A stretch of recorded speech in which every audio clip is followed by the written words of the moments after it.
Corbeil, comment ça va? Ça va bien, toi, JF? Ça va super bien, Corb. Beau chandail, beau chandail. Merci, merci. Ben, fin, toi aussi, je te retourne le compliment. Ah, merci, merci. Le mien, il est moins rose que le tien, mais ça va. En réalité, ils sont la même couleur. Donc, Ouais, ben oui. c'est la caméra, l'éclairage. Habituellement, quand on a le même chandail, on change, mais là, on a décidé de pas le faire. Fait que c'est bien Fuck grave. off. Ah, non, fuck off. Corb, ce soir, gros show. Ça fait 2 semaines qu'on avait. Non, 2 semaines qu'on n'avait pas enregistré. Dernière fois avec Pierre Arsenault. Ce soir, grâce à un peu tes talents puis ta mémoire, tout ça, on a réussi. T'as réussi à avoir Monsieur Big George Larac. Ben oui, puis comme j'aime dire, chose promise, chose due. Georges n'a pas hésité. Je l'ai invité une fois. J'ai donné 2 dates, puis il a choisi la plus proche. Fait qu'il est à soir avec nous autres. On est bien excités de l'avoir.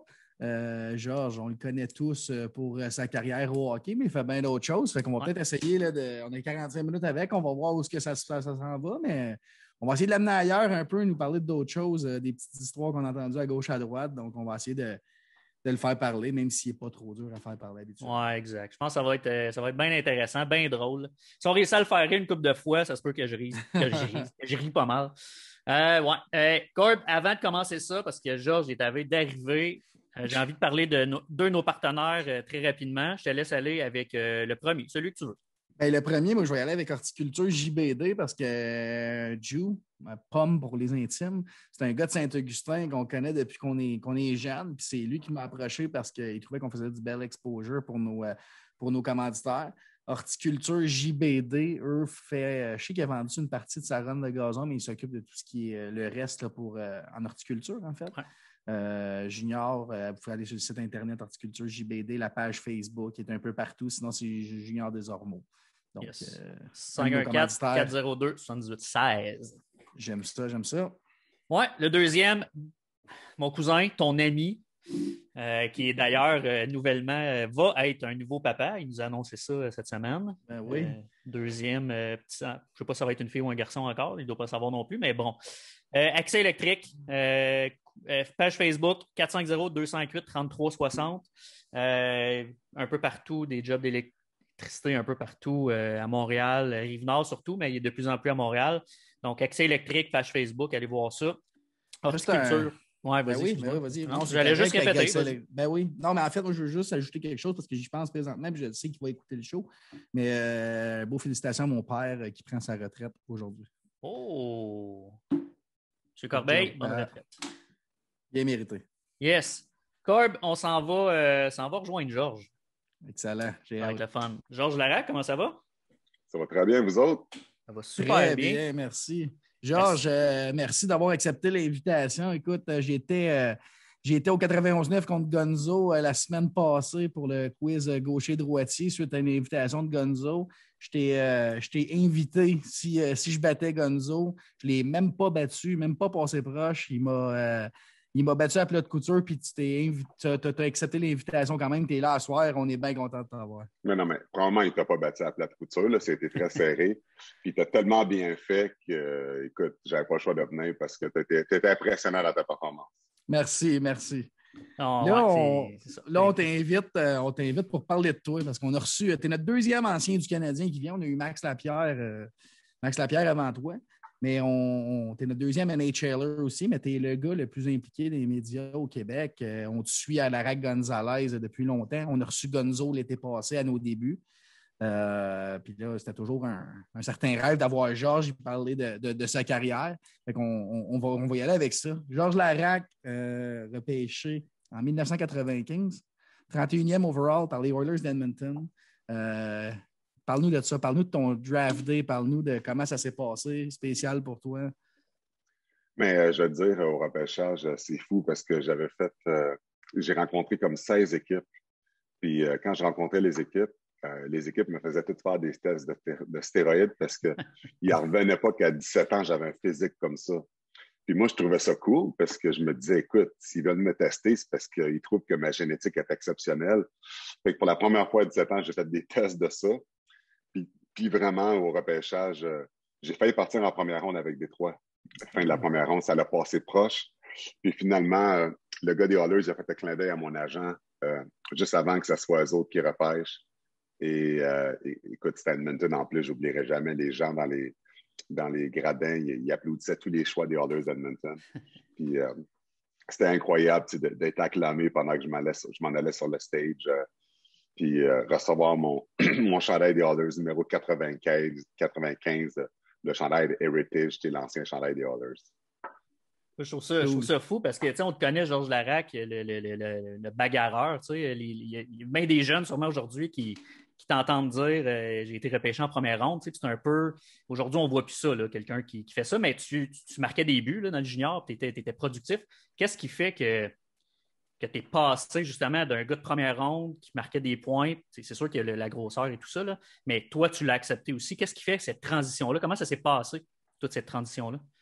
À l'hockey mineur, j'étais un scoreur. Je marquais des buts, 2 buts par match. Je marquais des buts à profusion. Bantam 2A, je marquais beaucoup de buts. Midget 3, j'ai une moyenne d'à peu près 1 point par match. Okay. Mais je savais que quand j'étais rendu Midget 3, puis avec le poids, la grandeur que j'ai pris, je savais qu'il faudrait que je sois un gars encore plus physique. Quand je suis arrivé junior majeur, j'aurais pu jouer junior majeur sans me battre. Il y avait des gros gars qui ont joué junior majeur, qui ne se battaient pas, mais mon but, c'était pas de jouer, avoir une carrière junior majeur, c'est une carrière dans la Ligue nationale.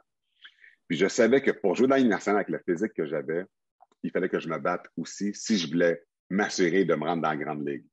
Donc, ce que j'ai fait, sans que personne me le dise, c'est dans le junior majeur, en plus de jouer, parce que dans le junior majeur, je contribuais beaucoup offensivement aussi, mais j'ai ajouté des combats en plus à ma fiche pour m'assurer que je sois repêché dans la Ligue nationale et que j'ai une longue carrière. Fait que c'est venu juste de moi-même. Il n'y a personne qui m'a obligé. Tu ne peux pas arriver et dire à un jeune de 17 ans, écoute, il faut que tu te battes. Tu arrives au camp d'entraînement, tu décides toi-même le genre de joueur que tu veux être. Puis moi, je voulais mettre toutes les chances de mon côté pour jouer dans la Ligue nationale. Donc, j'ai commencé à faire ça dans le junior, tout en produisant offensivement. C'est pour ça que j'ai quand même été repêché 34e au total. Cool. Juste une petite question, parce que tu me fais penser à ça. C'était quoi tes mensurations au moment de ton repêchage? Je faisais 240 livres déjà. Okay. 6 pieds 3, 200. 6 pieds 3, 200. Déjà un bon... 6 pieds 3, Ah, ouais. 8 % de gras, 6 pieds 3, 240 livres. C'est quand même incroyable. Puis, quand tu jouais NHL, je pense Game Shape, tu parlais de 260, 270? Oui, je jouais à 260, exactement. 260, 9 % de gras. C'est fou, là. Fou. C'est pour ça que, j'étais un des plus lourds de la ligue là, quand tu faisais ça. Puis en plus, quand on jouait à Edmonton, on jouait régulièrement, toujours à 4 trios. J'ai jamais été, toute ma carrière, contrairement à beaucoup d'hommes qui ont fait le travail d'homme fort, j'ai jamais été un gars qui a joué 2 minutes par match. Edmonton, j'avais une moyenne de presque 10 minutes par match. Toute ma carrière, je jouais un chiffre régulier sur 4e trio. Puis ça, c'est quelque chose que je prends énormément de fierté parce qu'il a fallu que je travaille fort pour être un joueur qui ne soit pas juste là juste pour se battre. Un goon, c'est un gars qui joue 3 chiffres par game. Ben oui. Puis dans les 3 chiffres, tu te bonnes foi. On en a connu, là. Ben oui. Puis moi, j'ai produit plus que tous les hommes forts qui étaient dans la Ligue à chaque année parce que c'était avec eux que je me comparais. C'est pas les statistiques de Crosby. Non. Mais je regardais à travers les hommes forts, c'est moi qui fallait caler en stats.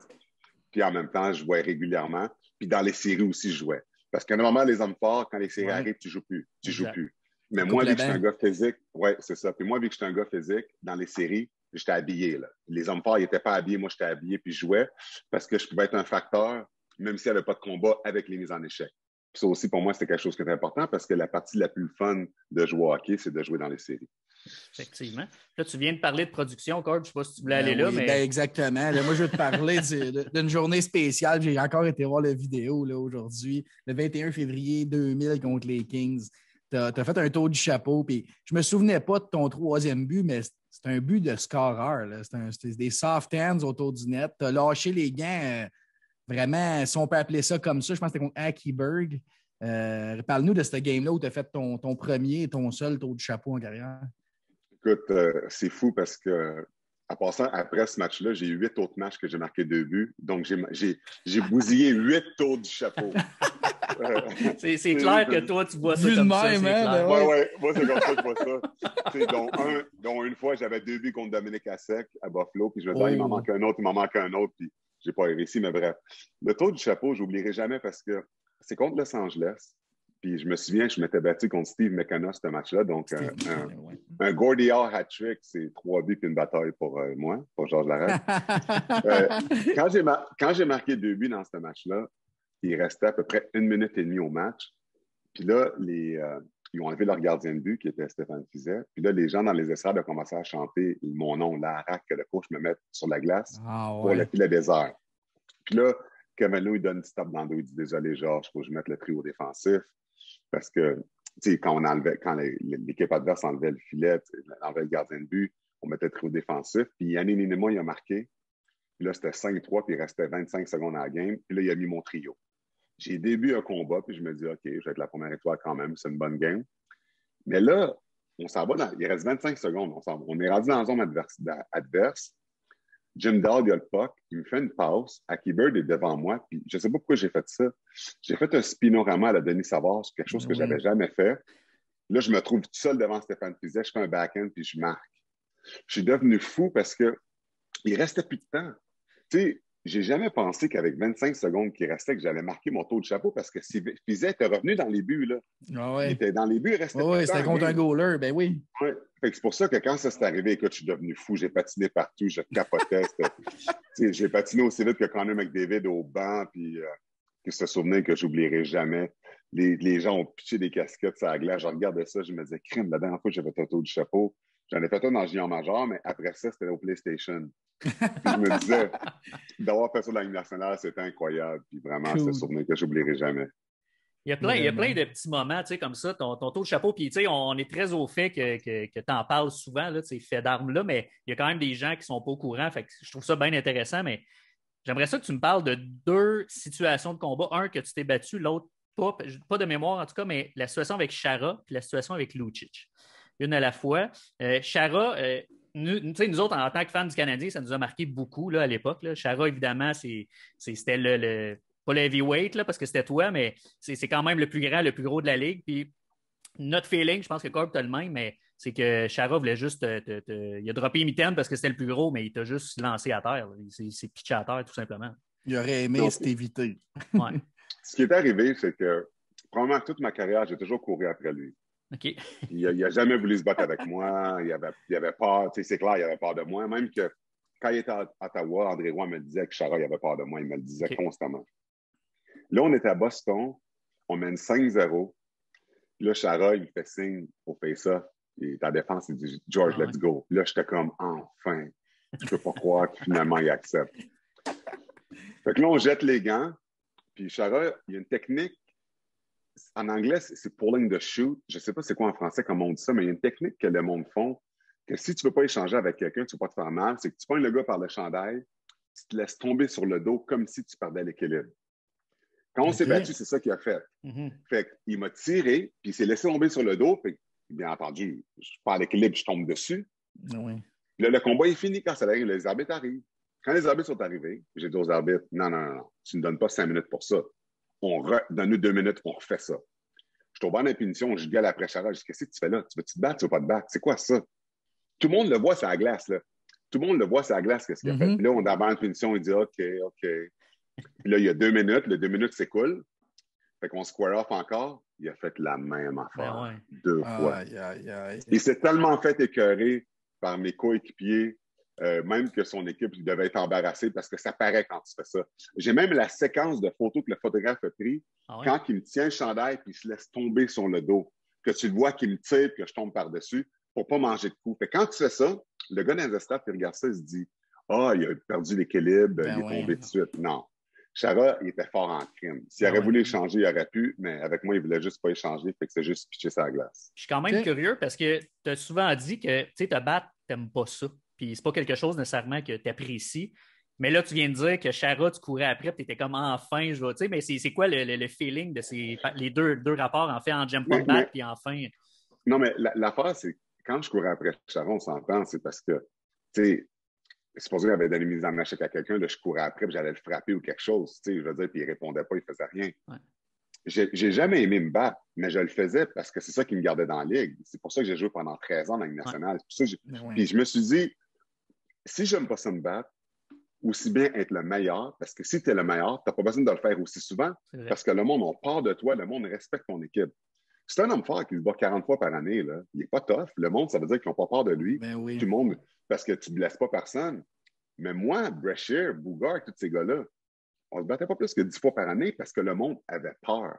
Quand ils jouaient contre nous autres, Le monde, il respectait notre équipe. Puis c'est pas le nombre de fois que tu te bats. C'est le respect, comment les joueurs sont contre ton équipe quand tu es là. Qui tu pognes, puis qu'est-ce que tu fais, qu'est-ce qu'il y a comme résultat. Puis tu sais, ce que Chara il a fait à Pacioretty, là, ben, si je faisais partie du Canadien de Montréal cette année-là, puis j'avais été libéré, jamais Chara frappe Pacioretty comme ça, puis il tue. Là. Mm-hmm. Mais quand tu n'as personne pour répondre, ben, c'est ça qui arrive. Il arrive des joueurs qui prennent des libertés comme ça. Puis quand j'étais à Montréal ou n'importe quelle équipe que j'ai joué, jamais quelqu'un prenait une liberté parce que le monde ne voulait pas me choquer parce que c'est pour ça qu'il savait qu'après ça, il faudrait qu'il se batte avec moi. Il faut qu'il réponde, mais oui. Moi, genre, j'ai lu récemment un article, puis je pense à ça de moi, c'est même pas dans mes notes, mais que quand Carey s'est fait ramasser par Cam Janssen, tu faisais partie de l'équipe à ce moment-là? Oui. Là, j'ai lu un article qui disait que c'est peut-être ça qui t'avait sorti de Montréal parce que justement, le gars s'est permis une liberté. Tu penses quoi de ça? Bien, premièrement, le gars qui a écrit l'article, il était un peu imbécile. Non, je ne l'ai pas lu. Okay. Mais il était un peu imbécile. Sais-tu pourquoi? Parce que je n'ai pas joué ce match-là. Ah. Je ne jouais même pas. Ça répond à ma question. Si c'était hier. Jacques Martin, c'est le coach. On joue contre les Blues.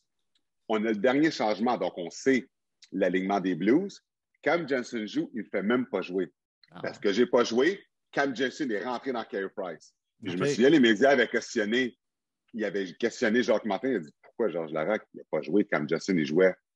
Jacques Martin, il n'aimait pas les hommes forts, puis il était tanné de devoir répondre aux médias quand je ne jouais pas. Puis pour lui, c'était comme une distraction. Puis, tu sais, je veux dire, on s'entend que si je ne joue même pas, quand on joue contre des équipes qui ont des hommes forts, c'est pas mon utilité. C'est pour ça que par la suite, j'ai été libéré. Puis quand j'ai été libéré, la première chose que Jacques Martin il a dit, moi, je crois au team toughness, on n'a pas besoin d'hommes forts. Mais après ça, les gars ont commencé à se faire brasser comme jamais. Je me souviens du match de 8-6 contre Boston que Montréal avait perdu. Il y avait une bagarre générale. Boston, il avait tabassé les joueurs du Canadien. Oui. L'affaire de Chara qui est arrivée. Il y a plein d'actes d'hydratation qui sont arrivés après parce qu'il n'y a plus personne pour défendre les gars. Mais fait que tu diras au gars qui a écrit l'article qui aille regarder la feuille de match, je ne jouais pas. Ben oui. Je ne jouais pas. Je n'étais pas habillé. Mais tout ça pour dire que moi, je me souviens de la journée de ta signature, tu sais, avec les gars qu'on suit le hockey pas mal, on se disait tout, on vient d'aller chercher le plus tough de la Ligue. Tu sais, ça va amener un certain respect, puis justement, ces petits coups-là que le Canadien recevait jour après jour, avec Georges Larac dans la Ligue, ça va arrêter. Ben non, oui. mais ça l'a arrêté parce qu'on jouait contre Ottawa, Chris Neal ne frappait plus personne. On jouait contre Boston, Chara ne frappait personne. Lucic ne frappait personne. Il n'y a personne qui faisait rien. Là. Il n'arrivait rien. Et c'est pour ça, parce que tu avais la présence de quelqu'un qui allait éteindre le feu si quelqu'un partait quelque chose. Cool. Ah, ça a beaucoup changé là, avec les époques, c'est fou, là, mais c'est une job ingrate, mais tu la faisais bien. Je pense qu'en plus, tu n'étais pas le genre de gars à être disgracieux. Là. Si le gars n'était pas de ta grosseur, tu ne le faisais pas. Je pense que l'honneur te revient à ce niveau-là. Puis, je te remercie d'avoir rectifié le tir là, sur l'article que j'ai lu récemment. Oh, il n'y a pas de problème. Donne-moi tous les articles que tu veux, je vais te faire ça. Georges, ouais, vas-y, Jeff. Non, mais j'allais dire, souvent, Georges, tu parlais justement, je pense, c'est à la radio que tu parlais de ça, mais je pense qu'il y avait Commissariat, qu'il y a eu des Ryan O'Byrne aussi. Il y a eu quelques joueurs du Canadien que tu disais, ils ont juste à me le demander, puis je vais aller l'aider, comme lui montrer comment se battre, comment se défendre. Est-ce que tu as déjà eu un appel pour un joueur? Est-ce que le Canadien t'a déjà demandé d'aider un des gros joueurs? Je pense qu'il y a Tenordi aussi là-dedans. Oui, non, le Canadien ne me l'a jamais demandé, mais je l'ai fait beaucoup dans l'Ouest canadien, avec beaucoup d'hommes forts dans l'Ouest canadien parce que je restais à Edmonton pendant l'été.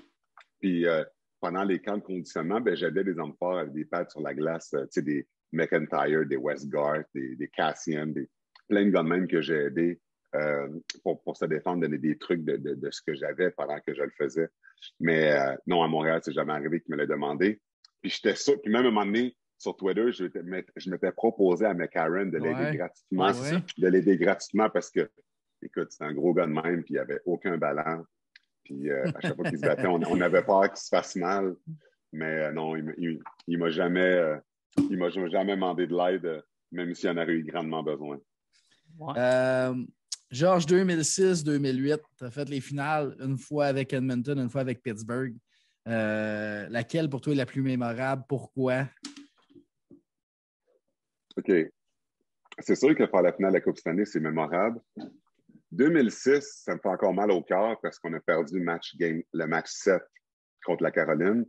Tu sais, quand tu es jeune puis tu rêves de gagner la Coupe Stanley, tu parles toujours de jouer dans le match numéro 7 puis de marquer le but gagnant, puis on a perdu. Fait encore aujourd'hui, ça l'a fait mal. Contre Pittsburgh, c'était pas pareil parce qu'on a perdu en 6 contre Détroit. Puis Détroit, c'était vraiment une bonne équipe. Mais tu sais, c'est pas comme perdre le match numéro 7. Mais ce qui est fou là-dedans, c'est que quand on a perdu contre Détroit, puis finalement, j'étais devenu agent libre, puis j'avais un 16e choix, à peu près 16 choix de différentes équipes que je pouvais signer. Crosby m'a dit Georges, reste avec nous autres, signe avec nous autres, puis je te jure que d'ici 3 ans, on gagne la Coupe. Fait que finalement, j'ai signé à Montréal, parce que maman me suppliait de signer à Montréal. Puis l'année d'après, Pittsburgh gagne la Coupe Stanley. Ouais. Wow. L'histoire va dire ça, ouais, exactement. Oui, exactement. T'es une personne qui est, je veux bien le dire, mais tu es un peu partout, tu es impliqué dans plein de choses. Au hockey, tu prends des décisions, puis c'est sûr que ce pas des coups de tête, c'est réfléchi, puis il y a des raisons. Est-ce qu'il y a des choses dans ta carrière que tu regrettes? Non, aucune. Aucune, parce que toutes les décisions que j'ai prises, je les ai toujours prises de mon plein gré et j'ai toujours assumé tout ce que j'ai fait, puis c'est ce qui me rend la personne que je suis aujourd'hui. Je me compte tellement choyé d'avoir joué au hockey dans la meilleure ligue au monde, d'avoir joué 13 ans dans la Ligue nationale, plus de 700 matchs dans la Ligue nationale, puis pas loin d'une centaine en série. Tous les bons souvenirs que j'ai dans la Ligue nationale, puis plus de 200 combats professionnels, puis aucune séquelle, aucune commotion, absolument rien est en santé aujourd'hui. Fait que je peux pas absolument avoir aucun regret parce que la santé, t'en as juste une. Puis après une carrière de 13 ans dans la Ligue nationale, puis 2 ans dans les mineurs, d'être aujourd'hui en santé comme que je suis, malgré la job la plus tough dans le sport professionnel que j'ai fait, je peux pas te dire que j'ai aucun regret. Avoir perdu la finale de la Coupe Stanley, c'est plate, mais c'est pas un regret parce que c'est une expérience que j'ai vécue quand même. Donc, je me compte super choyé. Même si Gonzo, il te gosse un peu avec ça régulièrement. Là. Ben, la finale avec les Hurricanes. Oui, mais tu sais, moi, ça me dérange pas parce que le monde qui me taquine avec ça, c'est du monde qui n'a jamais joué une game dans la Ligue nationale. C'est qu'ils l'ont pas fait, ben oui. Fait que, quand quelqu'un veut me taquiner avec ça, c'est correct. Ces gens-là ont payé le cadre pour contribuer à payer nos salaires en regardant le hockey. Fait que, comment que je vais chialer par quelqu'un qui veut dire, qui peut me critiquer comme qu'il veut de ma carrière? J'ai quand même joué j'ai joué dans la Grande Ligue. Il n'y a aucun gars qui a joué dans la Ligue nationale qui va taquiner un autre joueur. Ben non. Tu sais que ça prend pour se rendre là. Puis pas juste ça. Tu sais, aujourd'hui, tu regardes Crosby, tu regardes, ça a été le meilleur joueur de la Ligue pendant des années. Tu regardes McDavid aujourd'hui, tu peux dire que c'était le meilleur joueur pendant des années. Moi, c'est pas à ces gars-là que je me compare, c'est aux autres hommes forts. Puis je peux dire avec fierté que j'étais un des meilleurs dans le domaine que j'ai fait dans la Ligue nationale. Tu sais, si tu parles au monde qui vont te dire dans les meilleurs, c'était qui? Fait que ça, c'est une fierté. Parce que dans le domaine que j'étais reconnu comme un des meilleurs. Puis ça, avec les millions de joueurs qui essaient de passer dans la Ligue nationale, puis le nombre select de personnes qui font ce job-là, d'être reconnu comme ça, te met dans l'élite des gars qui faisaient le travail aussi. Fait que c'est pour ça que dans tout ça, je me compte vraiment choyé. Et quand des fois, des fois, des mondes qui critiquent par jalousie, mais moi, de toute façon, écoute, je me compte tellement choyé que je ne changerai absolument rien. Il y a une photo, il y a un meme qui passe souvent sur Facebook à propos de Carey Price. C'est le gars en bedaine qui mange ses chips et qui dit le meilleur goaler du monde, il est pourri. Non, le pay goaler, c'est Carey Price, puis tu as une photo de McKinnon, McDavid qui dit que c'est le meilleur. Tu sais. Ouais, c'est ça. Ça résume tout. Ça résume tout. Exact. Moi, genre, je veux te parler de ton attachement spécial pour la ville d'Edmonton. Puis je vais juste pousser ma question parce que tu es vraiment le seul joueur qu'on entend, en tout cas qui a joué là, québécois, qui vante les mérites de la ville d'Edmonton. On a des gars qu'on connaît un peu, qu'on suit ailleurs, un Éric Bélanger qui crache dessus, mais qui n'a pas aimé son expérience là-bas. Puis les Edmonton Callis de la Poche-Bleue revient souvent. Parle-nous de ton amour pour la ville d'Edmonton. Pourquoi que tu capotes sur cette ville-là tant que ça? Bien, premièrement, c'est l'équipe qui m'a repêché. Ouais. Puis il y a un attachement par rapport à ça. L'équipe qui donne ta première chance à 95. Puis écoute, j'ai joué là-bas 8 ans. Puis j'ai vécu là-bas 15 ans. Fait qu'à un moment donné, la ville, c'était plus juste jouer au hockey, l'amour que j'avais avec les fans, toutes les œuvres caritatives que j'avais. Quand je jouais à Edmonton, en plus, j'achetais une loge pour les enfants malades, une loge pour toutes les games. Je faisais tellement d'œuvres caritatives. C'était fou, à Edmonton, puis je connaissais tout le monde. J'étais impliqué dans tous les hôpitaux, puis tous mes amis, les attachements que j'avais là-bas. C'est surtout avec tous les liens que j'avais à Edmonton qui faisaient en sorte que, pour moi, c'était comme devenu ma ville d'adoption. Fait que c'est pour ça, parce que je suis resté là longtemps. Tes enfants aussi, j'imagine. Oui, et le même affaire qui sont là-bas. Ben C'est pour ça que je comprends que quelqu'un comme Éric Bélanger qui a fait un passage rapide à Edmonton, qui n'a pas vécu là-bas à l'année longue, il n'a pas le même attachement à la ville, donc c'est différent. Il fait froid là-bas l'hiver. Ouais. Mais moi, j'étais habitué, là, je trouvais pas ça froid, je trouvais juste ça normal. C'est pour ça que pour moi, avec tout ça, avec mes attachements là-bas, c'est ça qui fait en sorte que j'ai toujours aimé la ville d'Edmonton. Puis je vais encore parce que mes enfants restent là-bas avec leur mère. Puis je fais beaucoup la navette pour aller les voir.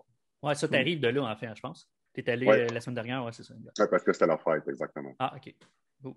J'ai envie, je sais que David veut te parler d'une situation là, que tu as déjà racontée à la radio, mais j'ai envie de le voir aussi en image aussi. Mais avant, je vais te poser une question qui est at large. Peut-être que ça va être ça, cette anecdote-là, mais y a-tu une anecdote que tu racontes pas souvent, puis tu dis, tu sais, vous me parlez souvent des mêmes expériences, mais celle-là, pour vrai, c'est quelque chose de spécial pour moi, ou c'est drôle, ou quelque chose qui est arrivé que tu racontes pas souvent?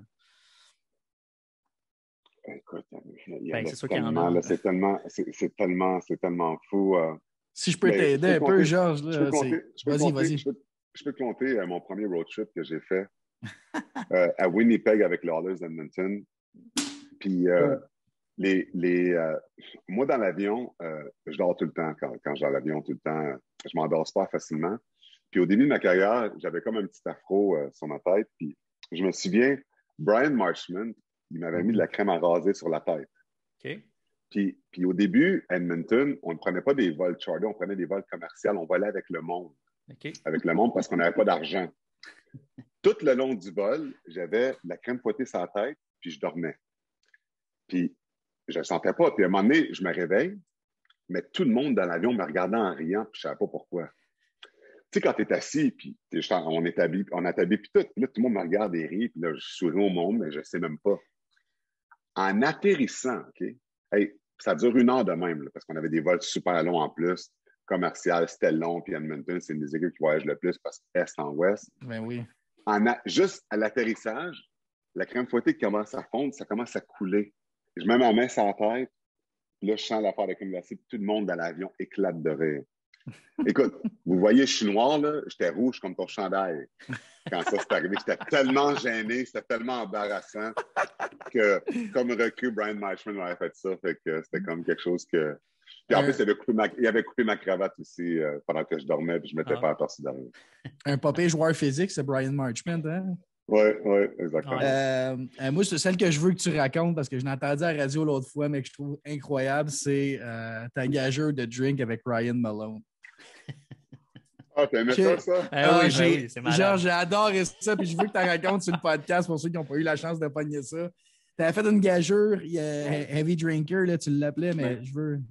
Ryan Malone, je pense qu'il n'y a personne sur la planète qui peut boire plus que ce gars-là.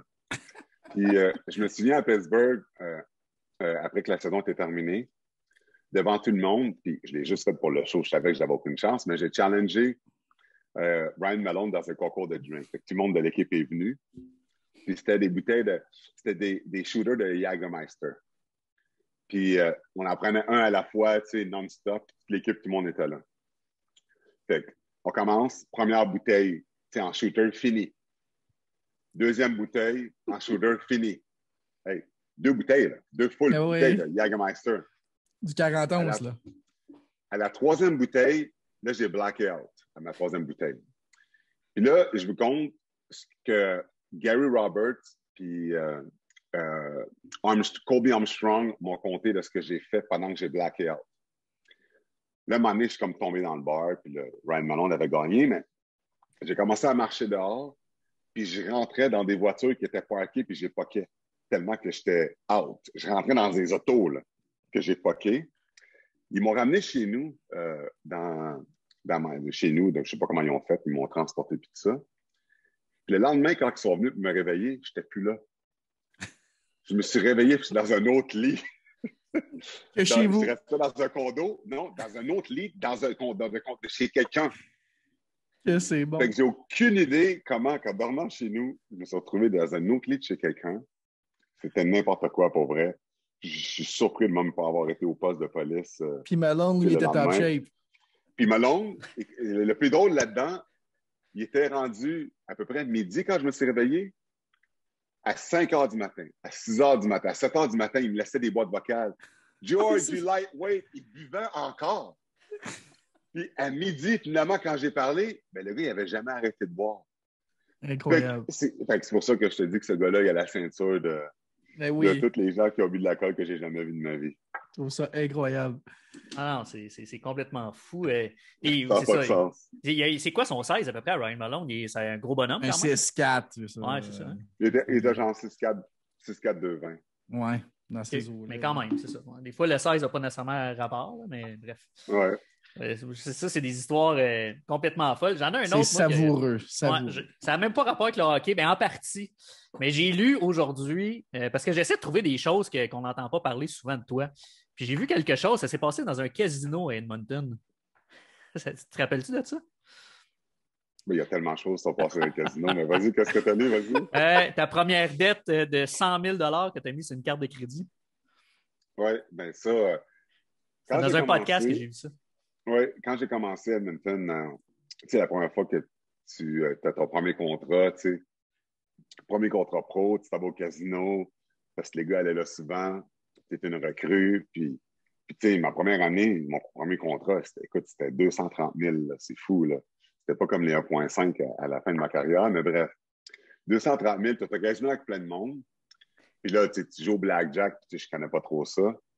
Puis l'affaire, c'est que, tu sais, quand le monde, tu sais, quand je perdais, tu sais, tu as tellement d'ego, tu ne vas pas montrer au public que ça t'affecte, fait que tu continues à engager comme si de rien n'était. C'est ça que je faisais. Fait que là, je perdais, puis je faisais, comme si c'était rien, puis je continuais. Puis, je mettais tout sur ma carte. Puis ma carte, ben, j'allais loader à 100 000. Puis, c'est beaucoup quand tu fais 230 000, parce que 230 000, après les impôts, il reste 130 000. J'ai flobé 100 000 au casino. Il te reste 30 000. J'ai été dans le rouge toute l'année, puis j'avais hâte que l'année d'après commence pour effacer mes dettes, ta carte de crédit, puis j'ai lâché le casino après ça. C'est-à-dire que des dépenses de cave que tu fais, là, mais tu sais, c'est comme... Le gambling, c'est tellement dangereux, là. Puis, au moins, j'ai appris après ça, parce qu'il y a des gars, malheureusement, qui ont des problèmes toute leur carrière avec ça, puis il y a des gars aujourd'hui qui ont fait faillite, comme que tu as vu, comme que vous avez vu, parce qu'il y avait des problèmes de gambling. Puis, tu sais, ça peut prendre des fois des mesures disproportionnées. Est-ce que, selon toi, c'est pire dans d'autres sports qu'au hockey à cause des salaires, justement, qui sont beaucoup plus élevés? Ben oui, c'est sûr, c'est sûr. Dans le basketball, c'est énorme, là, les gars, comment ils misent là-dessus, ils font tellement d'argent. C'est connu même. Dans les autres sports, c'est comme un rush que souvent les athlètes aiment avoir, puis c'est pour ça qu'il y en a beaucoup qui le font. Ouais, c'est pas fou. Parce qu'au 91-9, tu as quand même encore, tu sais, avec les concours puis les filles que tu lances à Gonzo aux auditeurs aussi, tu as quand même encore ce petit côté gambling-là, mais une proportion beaucoup plus, c'est ça. Tu sais, c'est des soupers, des chandails, des choses comme ça, puis tu sais, je veux dire, quand je fais ça pour les auditeurs, je garde les auditeurs avec ça. Tu sais, quand je fais des soupers avec Gonzo, tu sais, je veux dire, sans nous autres, tu sais, c'est pas mal plus amical. C'est pas des affaires d'argent. Je fais pas des affaires d'argent comme je faisais quand je jouais au hockey, surtout pas. T'amènes un chum souper ou tu gâtes un auditeur qui est fidèle. Ben oui. Oui, parce que, je vais te dire, au fil des années, ça fait 5 ans que je fais de la radio, les auditeurs réguliers, je les connais pas mal tous. Je les ai tous vus. Je les ai tous vus dans des événements. Je peux dire sans honte que je suis vraiment le seul animateur qui est si proche de ses auditeurs qu'ils les a pratiquement tous vus en personne. Facilement, parce que j'ai tellement fait d'événements que je les ai invités, que je les ai amenés. Puis Gonzo, souvent, je le traînais là-dedans à contre-gré parce que lui, il était comme calé. Je disais toujours, Gonzo va venir. Mais tu sais, moi, je suis tellement social, tellement, tu sais. Moi, je suis tellement intense, tu sais, je vais chez les gens. Des fois, je vais au hockey, je les invitais à venir jouer au hockey avec nous autres. Dans tout ce que je fais, le monde y venait. Puis c'est pour ça que l'armée Lara Gonzalez, elle est énorme parce qu'à un moment donné, les gens sont venus pas juste à me connaître en ondes, mais ils sont venus à me connaître en dehors des ondes. C'est pour ça qu'il y a du monde qu'on taquine un petit peu plus quand on est en ondes avec eux parce qu'on les connaît personnellement, parce qu'on les a vus tellement souvent. Exact. Puis tu viens de ça, j'avais ça sur ma liste. J'ai envie de parler de toute cette facette-là de ta vie. Mais tu sais, tu parles. Puis Corb, j'ai d'y penser, j'ai une flashée, mais te rappelles-tu comment son nom m'échappe complètement, mais Corb, quand on travaillait ensemble, il y avait un des truckers, c'est un Argentin, il parle souvent de soccer. Ben oui, c'est Pedro, exactement, t'es allé. Moi puis David, on travaillait ensemble, c'était un gars qui livrait où est-ce qu'on travaillait. puis quand après ça, il est apparu à la radio, qu'on l'a vu. Puis on le trouvait weird, là. Puis là, après ça, on l'entend quand la Rock Gonzalez, puis là, il vous invite à son barbecue piscine. Non, c'est pas ça. C'est ce qu'on a fait, c'est que quand on parlait à Pedro, à un moment donné, il n'arrêtait pas de parler de son barbecue, puis j'ai dit, ben écoute, on peut faire un barbecue des auditeurs chez toi. Puis il était tellement content. Puis c'est là que j'ai trouvé des sponsors. J'ai payé la viande, puis j'ai trouvé des sponsors pour la viande végé. Ce qui est drôle, l'histoire avec la viande végé, ça va vous faire rire, c'est que quand on a fait le party des auditeurs chez Pedro, là, il y a plein de monde qui sont venus, puis c'était le fun parce qu'on voyait les gens, tout le monde était là. Puis j'avais Gusta qui avait commandité des saucisses végé, il y en avait comme 60 à peu près. Fait il y avait comme deux barbecues, une pour la viande normale, une pour la viande végé. Moi, je faisais que la viande végé, Pedro la viande normale. Puis là, tout le monde, je donnais des burgers végé aux gens. Les gens étaient tellement gênés de me dire qu'ils n'aimaient pas ça, qu'ils les mettaient à terre dans le gazon. Ils ne mangeaient pas. Ils mangeaient juste le pain. Ils disaient « Ah oui, Georges, c'est bon. » Le lendemain, Pedro, il m'appelle. Il a appelé en nom, il me l'a compté en nom. Puis il a dit « Georges, ce matin, je me suis réveillé. Le chien avait ramené les saucisses à sa niche, puis il jouait avec. Il pensait que c'était des jouets. Même le chien ne voulait pas manger les saucisses végé. » C'était incroyable, ça, j'en revenais pas. Oui, c'est parfait comme ligne, là. Ben oui. C'est incroyable, j'en revenais pas.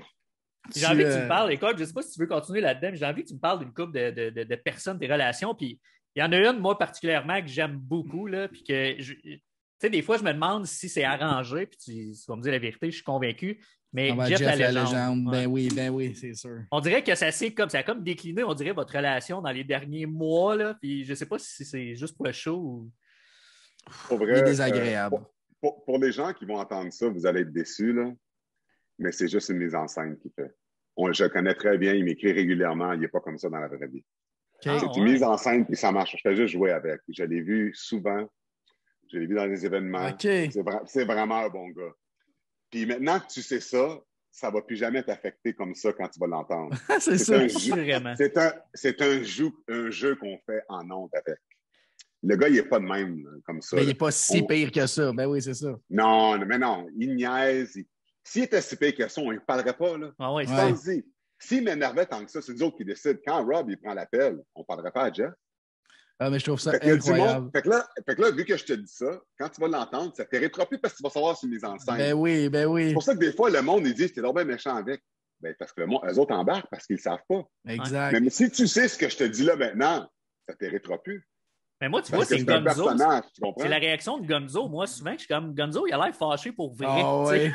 Non, il joue le jeu aussi. Okay. Vous êtes des bons acteurs, les trois. Il ne faut pas que tu oublies que quand tu entends de 6 h du matin à 7 h le soir parler de sport, à un moment donné, c'est bien beau parler de stats, mais la stat à 6 h du matin puis à 2 h quand on en parle, c'est la même affaire. 100% d'accord. Il faut que tu rajoutes de la couleur, il faut que tu divertisses les gens qui écoutent.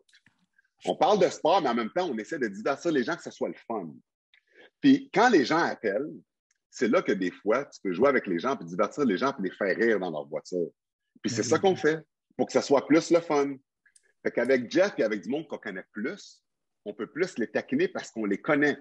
Quelqu'un qui va appeler à la radio qui va dire une niaiserie et que je ne le connais pas, je ne le taquinerai pas comme ça parce que je ne le connais pas. Ben oui. Mais quand des fois, les gens pensent qu'on va trop loin, c'est parce qu'on connaît déjà la personne personnellement, on s'écrit régulièrement, puis je le sais que c'est correct. C'est pour ça.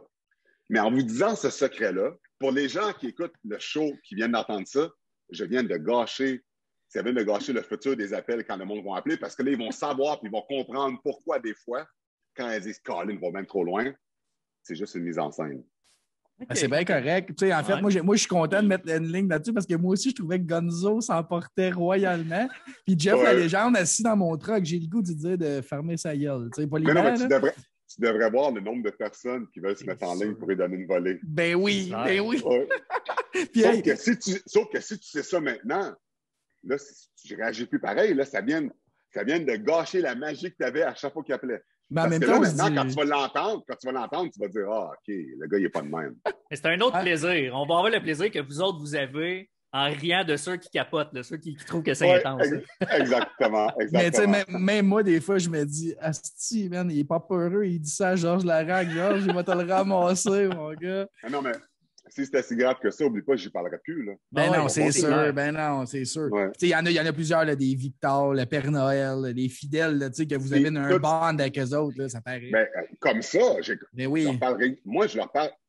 Tous les auditeurs qui nous appellent régulièrement, je leur parle régulièrement en dehors des ondes. Ils m'appellent, on se parle au téléphone. Ben oui. Louis, tout le monde. Là. Ben oui. Louis, Père Noël, Victor, constamment, là, tout le monde. Il y en a un que vous rencontrez demain, je pense, Antoine. Oui, c'est le seul que je n'ai pas encore vu en personne, mais j'y parle régulièrement en dehors des ondes. Okay. Ronald, j'y parle régulièrement en dehors des ondes. Ça, c'en a un autre qui... Oui, mais tu sais, je veux dire, tous les gens qui appellent régulièrement, éventuellement, je les connais. Ouais, c'est vraiment cool. On se parle régulièrement, puis tu sais, c'est le fun parce que tout le monde a une couleur différente, puis ça amène la diversité. Genre, je m'en voudrais de pas te parler de ça, puis le temps file, puis on ne veut pas te retenir trop longtemps, mais on est dans une ère où il y a beaucoup de Black Lives Matter and racism, puis on voit ça partout. Toi, tu as probablement déjà eu des expériences. Je ne sais pas, tu n'en as probablement plus maintenant parce qu'on évolue, mais y a-tu eu des moments dans ta vie où tu t'es tanné rien comprendre, que tu n'as rien compris? Puis qu'après le junior, disons. Là. Ah, ben avant. Toutes mes années, quand on a vécu à Sorel-Tracy, quand j'étais jeune, je me faisais vraiment traiter de nègre que tu aurais pensé que c'était mon nom. C'était épouvantable. Ma jeunesse, elle a été ma pire année de ma vie de vivre à Sorel. Quand on est déménagé à Montréal, après ça, c'était correct. Mais vivre à Sorel-Tracy, c'était un calvaire pour moi. Puis en plus de jouer au hockey là-bas, avec les parents qui me traitaient de nègre dans les estrades, avec mes parents qui ne voulaient pas que je joue au hockey parce qu'il y avait trop de racisme, puis moi qui voulais prouver à tout le monde qui me traitait de nègre qu'un jour, je vais passer dans la Ligue nationale et te prouver que tu avais tort. Je l'ai fait. Mais ça n'enlève pas le fait que j'ai perdu 10 années de naissance de vivre là-bas parce que c'était l'enfer. Le caractère que j'ai dû avoir là, à 10, 7, 8, 9, 10 ans de continuer à jouer au hockey, puis me faire insulter de même puis être tout seul là-dedans, là, c'est pour ça qu'aujourd'hui, la force de caractère, il n'y a rien qui peut m'arrêter puis il n'y a rien qui m'affecte. Parce que ce que j'ai vécu, la plus grosse épreuve que j'ai eu de ma vie, c'est quand j'étais à Sorel-Tracy, quand j'étais jeune. Okay. Puis au NHL, pas aujourd'hui, non, pas du tout un NHL. Un petit incident avec Sean Avery, mais pas tant que ça. Puis quand on parle de Black Lives Matter aujourd'hui, on peut se rendre compte qu'en 2021, pas juste envers les Noirs, là, mais envers les minorités, il y a encore beaucoup trop de racistes en 2021. Il y a beaucoup trop de sexistes envers les femmes. Il y a beaucoup trop de sexistes envers le monde qui sont homosexuels. Tu sais, encore aujourd'hui, quand on parle qu'en 2021, l'égalité, c'est encore un problème, puis ça l'est encore. Aujourd'hui, c'est malheureux. Oui, les choses sont moins pires qu'il y a 20-30 ans, mais c'est quand même, je trouve que c'est quand même ridicule. Ben, c'est un manque d'éducation flagrant. Là, je pense que ça va prendre beaucoup d'années. Le processus est entamé, mais il reste encore beaucoup d'années avant qu'on revire ça de bord, mais au moins, on fait un pas dans la bonne direction année après année, je pense. Ouais. Mais je suis quand même content de savoir que tu dis que c'est pas arrivé trop souvent par la suite, mais tu parles d'un incident avec Sean Avery. Veux-tu élaborer? Ou... Oui, c'est quand j'avais joué contre les Kings. Contre les Kings de Los Angeles, il m'avait traité de singe dans un face-off. Puis, écoute, je me suis retenu pour ne pas y casser mon bâton sur la tête. C'est sûr. Puis, finalement, les gars dans mon équipe avaient sauté dessus quand ils l'ont su. Ils ont fait comme une mêlée, ils ont sauté dessus. Puis, ce qui est le plus hot là-dedans, c'est qu'après le match, tous les gars dans mon équipe le savaient. Quand on est dans l'autobus au Staples Center, puis t'attends que tout le monde arrive dans l'autobus pour aller à l'aéroport, les gars des Kings étaient parkés à l'intérieur de l'aréna. Puis, quand Sean Avery est arrivé, mon coach, Craig McTavish, est sorti de l'autobus pour le confronter, puis toute mon équipe a suivi le coach. Ah ouais. Puis pour moi, c'était incroyable parce que, tu sais, quand tu parles de solidarité d'une équipe, moi, j'étais l'homme fort qui défendait tout le monde. Puis quand McTavish, toute l'équipe est partie après lui dans le parking, je te dirais à quel point que, tu sais, le sentir le support de tes coéquipiers, c'était incroyable. Oui, puis bien fait pour lui. Là, il y a beaucoup d'antécédents, mais mettons, ça doit être fou de savoir que tout le monde, puis probablement même son équipe n'était pas d'accord avec son geste. Oui, ben oui, c'est ça. Okay. Georges, je voulais vraiment t'en parler. J'aime le propos, j'aime le partage. Merci. Effectivement. Georges, les gens qui te connaissent, soit par la radio, soit personnellement, on sait, puis nous, c'est par la radio, évidemment, tu es quelqu'un qui est hyper actif, tu le dis beaucoup, tu perds pas une seconde pour dormir, toi, c'est une perte de temps pratiquement. Là. Ceux qui ne te connaissent pas, c'est quoi une journée dans la vie de Georges Laraque? Écoute, quand je me réveille le matin, je cours. Le matin et la nuit, là? Oui. Je me réveille à 5 heures le matin, je cours 10-15 km. Après ça, je fais un petit peu d'exercice, puis après ça, je me lève, je m'en vais à la station préparer mon show de radio. OK. Après la radio, je m'en vais souvent à mon magasin de cartes parce que j'achète des lots. J'ai un magasin de cartes sportif et j'achète des lots à tous les jours chez les gens. Les gens m'invitent chez eux, j'achète des lots pour mon magasin, j'évalue leur carte, j'achète des lots. J'ai aussi ma compagnie Rise Kombucha, que des fois, je fais des livraisons de Rise à plein de monde. Je suis conférencier, fait que souvent, je vais à plein d'endroits dans le monde pour donner des conférences. Quoi d'autre? J'ai des immobiliers, j'ai des blocs aussi qu'il faut que je gère. Je sais pas pourquoi j'engage pas quelqu'un pour faire ça, mais je fais tout moi-même. Quand quelque chose pète, je m'en vais là-bas tout le temps. Quoi d'autre que je fais? Écoute, je fais tellement d'affaires. Tu es aussi très impliqué dans la communauté, là, on va se le dire. Écoute, je suis dans plein d'œuvres caritatives, que ce soit les Shriners, l'hôpital pour enfants, des sociétés de cancer. Je fais vraiment tout ce que le monde me demande, je dis oui à tout.